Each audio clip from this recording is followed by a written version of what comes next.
एक मुलाकात ऐसी शख्सियतों के साथ जिन्होंने दिया है अपने जीवन को एक नया मुकाम। रूबरू कराएंगे ऐसी कुछ हस्तियों के साथ एक खास शख्सियत के साथ मुलाकात। जयदेव पटेल के साथ नंबर 1 इंडिया न्यूज पर रात 9 बजे। नमस्कार दोस्तों, मैं जयदेव पटेल, आपका एक बार फिर स्वागत है खास शख्सियत के साथ मुलाकात प्रोग्राम में। आज हमारे साथ खास मेहमान सुप्रीम कोर्ट के प्रवक्ता संजय के चड्ढा।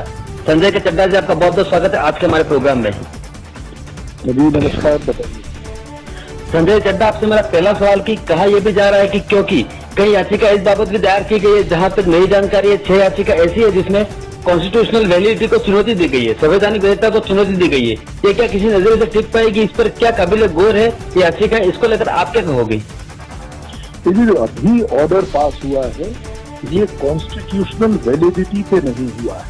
अभी सरकार जो सुप्रीम कोर्ट ने अपने ऑर्डर में पैरा नंबर 15 में लिखा है कि क्या कारण है कि हम इस कमेटी का गठन कर रहे हैं। उन्होंने जो 4 मेंबर कमेटी बनाई है, मिस्टर मान, गुलाटी, जोशी और बनावत जी को साथ, जो कृषि क्षेत्र से बिलोंग करते हैं, उन्होंने कहा कि ये हम समस्या के समाधान के लिए ये कमेटी बना रहे हैं। इस कमेटी के पास एक एक करके जितने भी लोग हैं, जितने भी स्टेक होल्डर्स हैं, वो आ सकते हैं, अपनी समस्याएं बता सकते हैं और उसके आधार पे वो समस्याओं का निदान जो एक रिपोर्ट बनाएंगे और उस रिपोर्ट को सुप्रीम कोर्ट के आगे पेश करेंगे और फिर संभवतः सुप्रीम कोर्ट जो है 2 महीने के बाद इस चीज को देखेगी और तब तक ये जो नए कानून बने थे इनको जो है सस्पेंड कर दिया गया है और इस पे रोक लगा दी गई है उस पर्टिकुलर फील्ड के लिए। और इसलिए इस पे सस्पेंड किया गया क्योंकि जो नेगोशिएशंस, जो बातचीत होनी है, जो एक सेम पेस पे हो, कोई भी व्यक्ति इधर उधर से प्रेशर न डाल पाए। जी, संजय चड्ढा, अभी तक सुप्रीम कोर्ट का जो रुख नजर आ रहा है वो साफ तौर पर ये है कि किसानों के आंदोलन को खत्म करने की बात सुप्रीम कोर्ट ने नहीं कही है। उसमें साफ कहा है कि ऐसा कोई आदेश हम नहीं जारी करेंगे, सरकार आंदोलन को लेकर गंभीर नजर नहीं आ रही है, ये भी कहा गया है। इसलिए सुप्रीम कोर्ट की तरफ से कोशिश हो रही है, लेकिन अगर इन कानूनों को निलंबन होना है तो अंतरिम तौर पर तो फिर आगे क्या होगा? देखिए, आगे आपके 2 प्रश्न के जवाब हैं। पहला जवाब कि जो आंदोलन है उसके प्रति, देखिए, पीसफुल आंदोलन के लिए सुप्रीम कोर्ट ने कहा कि ये हर व्यक्ति का अधिकार है और वो आंदोलन कर सकते हैं और उस पर कोई टिप्पणी उन्होंने नहीं करी है। उन्होंने सिर्फ ये कहा है कि जो बुजुर्ग लोग हैं, महिलाएं हैं और बच्चे हैं, उनको संभवतः यहाँ पे नहीं बैठना चाहिए, इनको आप भेज सकते हैं वापस घरों में।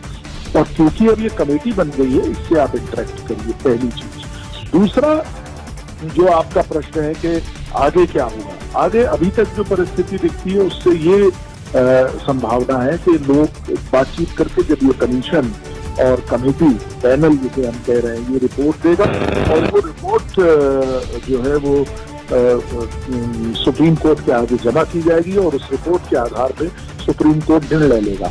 यहाँ पे कॉन्स्टिट्यूशनल वैलिडिटी वाले जो आपने पहले बताया कि 6 केसेस है जिसमें कॉन्स्टिट्यूशनल वैलिडिटी को चैलेंज किया गया है, कहा गया है कि कॉन्स्टिट्यूशनल वैलिडिटी इन लॉज की है कि नहीं, उस पे अभी कोर्ट ने बिल्कुल अपना कोई नजरिया नहीं दिया है। कोर्ट ने बल्कि स्पेसिफिकली कहा है कि हम वैलिडिटी जो है उस पर कोई बात नहीं कर रहे हैं। जी, संजय चड्ढा, आपसे मेरा आखिरी सवाल है कि चीफ जस्टिस ऑफ इंडिया ने कहा है कि हम समस्या का समाधान चाहते हैं, दुनिया की कोई ताकत हमें कमेटी बनाने से नहीं रोक सकती है, हम प्रधानमंत्री से कुछ भी करने के लिए नहीं कह सकते हैं, ये भी कहा है चीफ जस्टिस ऑफ इंडिया ने। और किसानों की जमीन को छीन नहीं सकता है। जो इस मसले का हल चाहता है वो सुप्रीम कोर्ट की समिति के पास आएगा। कानून पर रोक लगाने की हमारे पास शक्ति है। चीफ जस्टिस ऑफ इंडिया के जो कमेंट आ रहे हैं, टिप्पणियां आ रही है, ये अपने आप में कितनी अहम है? देखिए, ये बहुत एक्सेप्शनल केसेस में, कल की अगर हम बात करें 11 तारीख को सुप्रीम कोर्ट ने जिस कदर जो सरकार है, केंद्र सरकार, उसको लताड़ा है, जिस तरीके से उनकी कहा है कि आपकी जो नेगोशिएशन की क्षमता है उस पर हमें संदेह हो रहा है, आप किस प्रकार का नेगोशिएशन कर रहे हैं। आप सब जानते हैं कि 9 राउंड की बात हो चुकी है, तो एक बहुत उस पर अपनी को खुशी जाहिर नहीं की थी और डिसअपॉइंटमेंट जाहिर किया था सुप्रीम कोर्ट ने, पहली बात। दूसरी बात, देखिए, एक बहुत अहम बात है जो कि मैं अभी अब देख रहा हूँ, वो ये है कि इस जो 4 मेंबर कमेटी बनी है, इस पे भी किसान लोगों को, किसानों का जो ग्रुप्स हैं, उन्होंने इसको कहा है कि ये एक, क्योंकि जो चारों लोग हैं इन्होंने अपनी ओपिनियन पहले दे रखी है इन बिल्स के विषय में, तो थोड़ा सा ये कभी एक प्रश्न बिंदु जरूर लग गया है, नंबर 1। नंबर दूसरी बात यहाँ पे बहुत अहम है कि ऐसा भी प्रतीत होता है कि कुछ किसान संगठन अब एक एप्लीकेशन के माध्यम से सुप्रीम कोर्ट के आगे कुछ और लोगों को इस कमेटी में डालने की या किसी परिवर्तन के बाद शायद आपके सामने 2-1 दिन में आएगी, ऐसा प्रतीत होता है। संजय के चड्ढा जी, आपने जो समय दिया उसके लिए आपका बहुत बहुत धन्यवाद।